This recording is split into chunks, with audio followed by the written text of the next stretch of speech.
Paper plate making machine, semi automatic single die paper plate making machine అంటారు, semi automatic buffet plate making machine అంటారు, hydraulic paper plate making machine అంటారు, hydraulic buffet paper plate making machine అంటారు.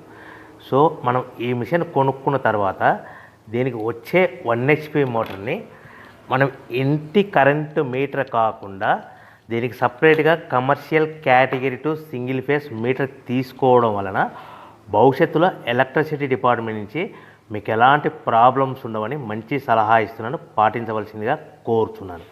So ఈ semi automatic hydraulic single die buffet plate making మిషన్లో కేవలము buffet ప్లేట్లు మాత్రమే తయారు చేసుకోగలుగుతాము. ఈ మిషన్లో కేవలం మందం లావు దొడ్డు ప్లేట్ మాత్రం బఫే ప్లేట్ తయారు చేసుకోగలుగుతాము. సో ఈ మిషన్లో